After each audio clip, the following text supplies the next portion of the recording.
Hey everyone, it's Will, Gamer Dad, with another video for you.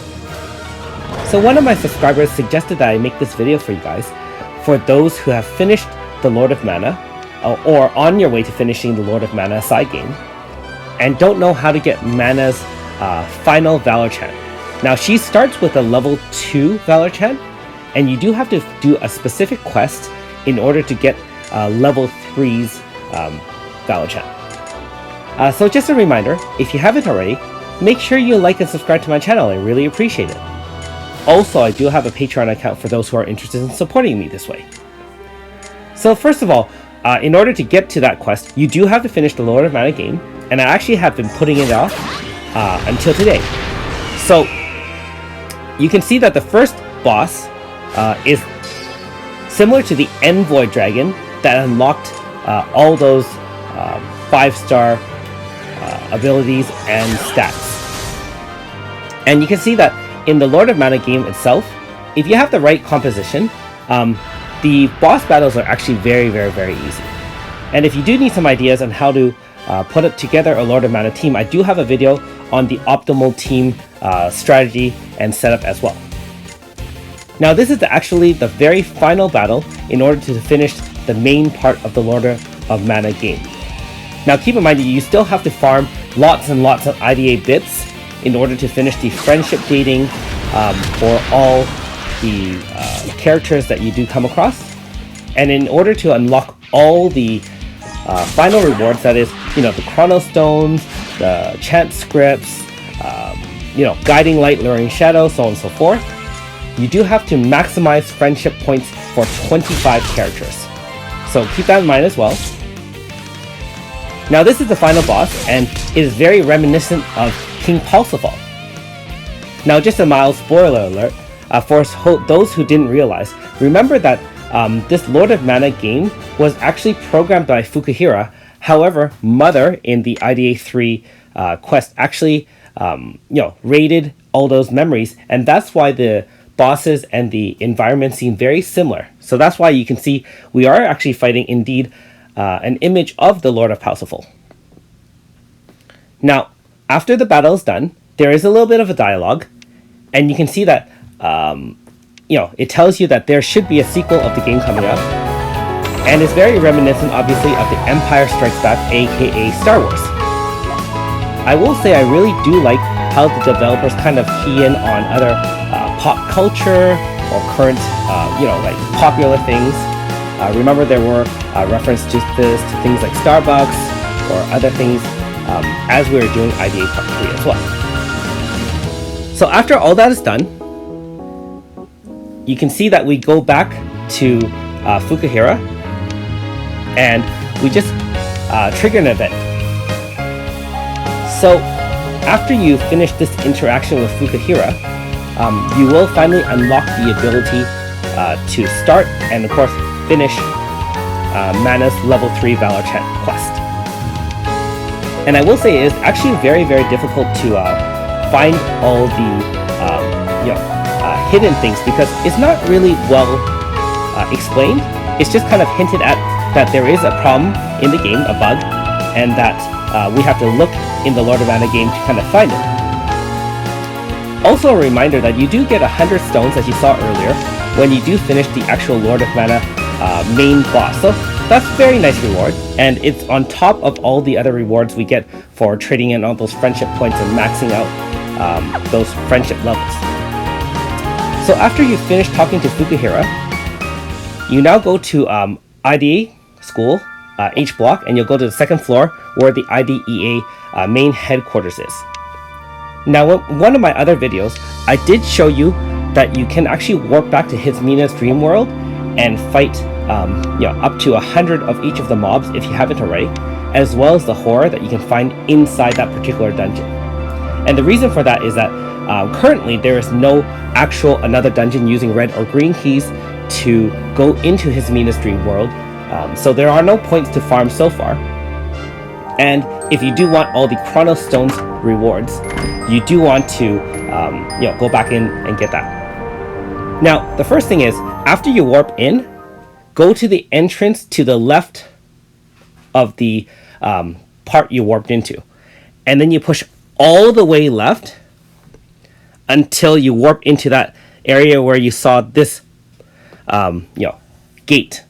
And then from that gate, keep on pressing right even though you see nothing and you feel nothing and you hear nothing. And the reason for that is that if you remember IDA's side quest chapter 4, remember that Mana actually had an alternate way of warping through the castle town out into the real world. And that was helping to unlock Hisamina's dream world as well. So you can actually replay that if you like. I do have a video of that as well. And so that is where we come to this area of the game. And you can see there is an orange exclamation mark to finally unlock the quest for Mana. Now, I will mention this particular quest doesn't have any battles. So even though it recommends a level 70 team, you don't have any battles or any boss fights or anything like that. So you can bring whatever team you want, to be honest. One other thing to note is that this particular Castle Town is not like a Lord of Mana regular game. That is, you can't really interact with any of the NPCs.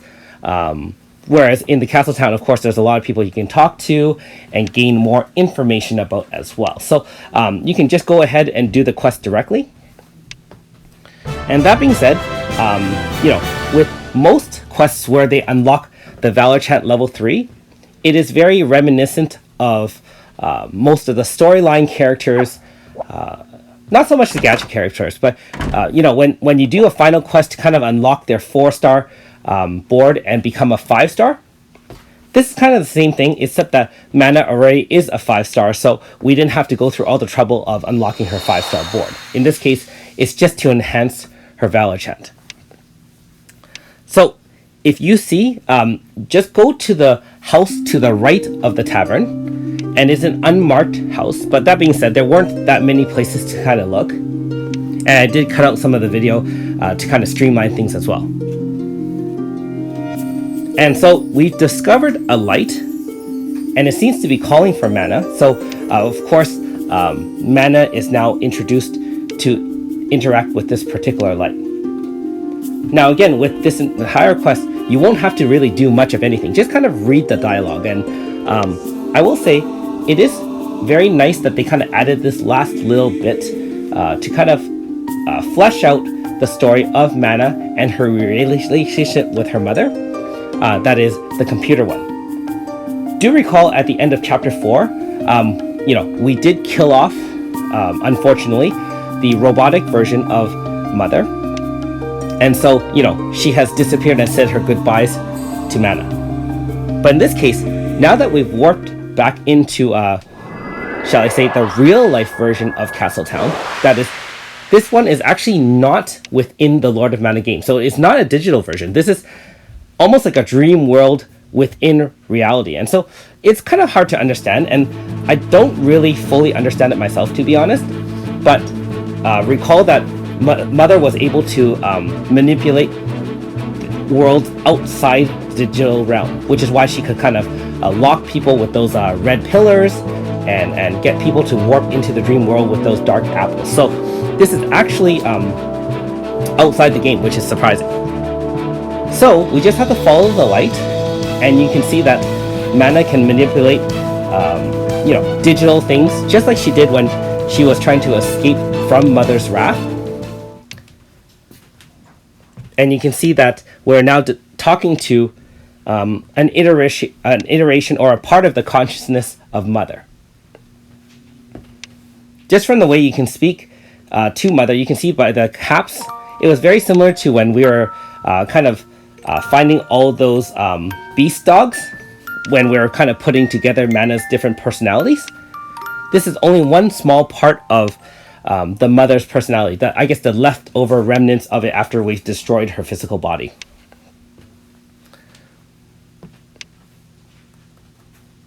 And so with the last interaction with Mana, it looks like she was going to lose her mother for a second time. And that would be very unfortunate. But Mana has a trick up her sleeve.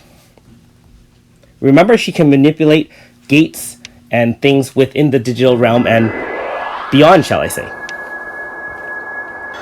And do recall that most times when you do unlock the 4-star board to a 5-star board for most of the storyline characters, it's kind of, they're going through a quest where they face some adversity or some challenges, and by doing that they grow as a person and become much stronger internally. You do recall, for example, the fights for Cyrus to find the totem that was keeping him in frog form, or even Rika when she was fighting different versions of herself and kind of comparing different parts of her personality. Remember Amy when she was facing her fears in Total Dreamland, so on and so forth. So now we have finally found Mother for the second time, and although her physical form is gone, at least her personality is here so that Mana can continue to come back and visit. So after all this is done, the quest basically will end. It does give you a hint that we've finished off what we need to do within the game and found the bug that Fukuhira was looking for. It was also very coincidental that the IDEA operations room also noticed that increase in resources through a bug in the game as well. So, Fukuhira and IDEA both came to the same conclusion. So at the end of the day, we bring our findings to Fukuhira and see what she wants to do with it, whether or not she wants to destroy the bug or how she wants to deal with it. Now, I will say that when I speak to Fukuhira and you see the dialogue, she sounds very, almost like very uncultured, where her language isn't very, shall I say, refined. Her and her brother kind of speak in this kind of like, very casual with almost a lot of slang. And I'm not really sure if I like it or not, but it does bring a different type of personality to the Sharkingtons, in the fact that, remember that she is Lord Sharkington's brother, and you can also see that she lost her mother as well. So a little bit of a touching end here. And essentially, that is all. The quest will now end, and you will finally get Mana's Valor Chant level 3. So I hope that helps you guys out. Anyways, thanks for watching. We'll see you next time.